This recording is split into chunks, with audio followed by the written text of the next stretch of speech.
As part of my video breaking down the real science in Project Hail Mary, I got to speak to star of the film, Ryan Gosling. So here is that chat for you all in full. So for some context, I'm an astrophysicist. Oh, wow.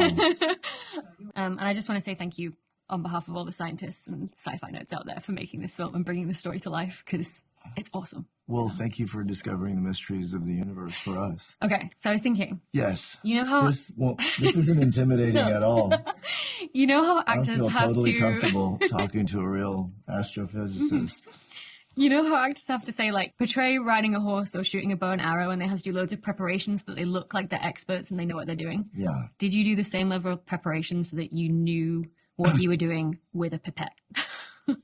We had someone on set that was there sort of helping me with those things. But like what I really leaned on in this movie was that I didn't know who I was or what I was doing. And then I put the not in astronaut, and then I'm bad at space. So I thought, well, that's what I really can offer this, is that I don't know anything about this. And so as I'm learning in the movie, I'm learning on set as well. So I thought I could coast on that. But did you talk to any astronauts or even school teachers or scientists to sort of prepare? It's a pipette. What are the little squeezy things? The squeezy thing. Yeah. I knew that. I just didn't think everyone else knew. Right? I heard him go like, what? And I was like... Or a microscope. Didn't want to alienate the room. Yeah. Because, like, actors on medical dramas joke that they've spent so long doing it, they could, diagnose someone or do surgery. Yeah. Like, do you feel like you could be a molecular biologist now? Oh, God, no. No? No. Or maybe a middle school teacher? No. No. That's scary. Fine. Because my next question was going to be... How did you get involved in it? Oh, I just loved space as a kid, and I never lost that curiosity. Right? Yeah.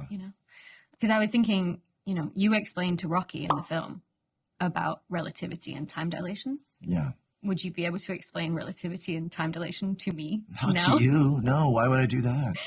Can you explain it? I just want everyone in the room to understand, because we're in the know, obviously. Yeah. So how would you explain it? Well, how would you explain it?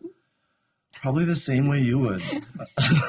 Exactly the same. Yeah. That space and time are relative, and it depends how fast you're traveling. Yeah. Yeah, exactly. Yeah. Oh my God. Mine melts. We're on the same wavelength. Are we twinning right now? Was there something in the film that, because I know half of the struggle with this film was getting across the science, because it's so heavily involved in the book. Yeah. So was there any bit of dialogue that you were like, I don't even know how to make this sound normal? Most of it. Luckily we had Andy Weir on set most of the time. And also Chris and Phil they had a grasp of these things as well, so I always had great, resources there. The one thing that was really interesting, a fun fact, is that the fake space math is real. Yeah. If that's a thing. I chatted to Andy about it last week. Okay, great. Asked him all the It was questions. very important to Andy that the fake space math be real. Yeah, and to me, and to all of my colleagues. We were very and he was pleased like, with it has to be real. And I was like, wait, the fake math has to be real? And he was like, yes. Yeah. That was impossible for me to memorize. Okay. The equations, especially on the whiteboard scenes. So I had an earwig in my ear, and I would have them just calling out the formula so I could do it accurately for Andy. That's awesome. Have you ever heard of the WTF star? No. It doesn't stand for what you think it might. WTF. It stands for Where's the Flux, but it's a star that has dimmed crazily in the past couple of years, 22% drop in brightness, and I feel like it could be the real Project Hail Mary kind of star. It's dimming? It's dimming. Because of... We don't know. We think dust, which is kind of... But don't they all dim at some point? They do, but this one's dimmed crazy and gone spiking and dim and back up again, and we don't know why. And people have been alien megastructure or dust. Here's probably a stupid question I shouldn't ask on camera. When a star is dimming, does that affect the speed of light? No. Speed of light's universal. Yeah. Right. That would have been one of the things you could have explained to me about relativity. Yeah. Was to tell me that the speed of light was constant. Yeah. Anyway. Do you have a favorite planet? Jupiter has just jumped up there to the top of my list because and you'll know if this is true or not, but I heard that it's taken a lot of the asteroid hits for us. Yeah. It kind of hoovers them up a little bit. Hits. Yeah. It's handy for that. Yeah, it is handy. Mine's Saturn because it's just... Oh my God. It's just beautiful. So beautiful. Do you like science and astronomy and things like that? I do. To make this film, I guess you kind of have I to. So I love it. I wish I understood it. I love doing these films because I always feel like I'm going to understand at the end of the movie, and then I don't, and I think, well, I got to do another one. You got to make room for the next script, I guess, right? Yeah, there's only so much I can retain. I have to empty it out, and Were you like a good student of science at school? No, I don't think it was presented in the way that was. Now I do, and I think I wish I could go back and do it again. But I do. That's one of the fun parts of this job, is that I get to talk to people like you and work with people like you.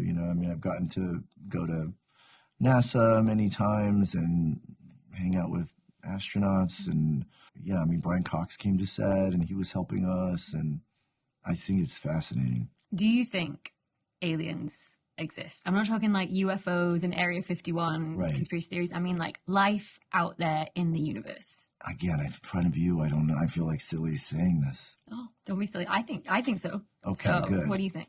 It seems like if we're here, it makes sense that they're there, wherever that is. That makes more sense to me than nothing. Yeah. And I like that we're in a time in history where it feels like the conversation has shifted away from is there or isn't there, and it has become more about like, well, when will we find where and when and where? Yeah. I think that's why it's a perfect time for this movie, because this is like, I think, a bit, I mean, you tell me, but it seems like a more credible approach to what that might be like, like the idea that we'd have to go to them, but they wouldn't necessarily be interested in like what we're doing, but that we would have to, we could find them if we went to them. And that also that it would, I think Andy just did such a brilliant job of creating all of these problems, and, just the fact that he's faceless, or he has to exist in his own atmosphere, or just all the things that it would take in order to interact, And also that first contact was with like algae rather than like little green man, right? Yeah. It's almost more likely, I guess. Yeah. Thank you, Ryan. Thank you. That was amazing. Thank you so much. Thanks so much. That was fun. A huge thanks again to Ryan Gosling for sitting down to chat with me. Check out the book, check out the film. They are both fantastic.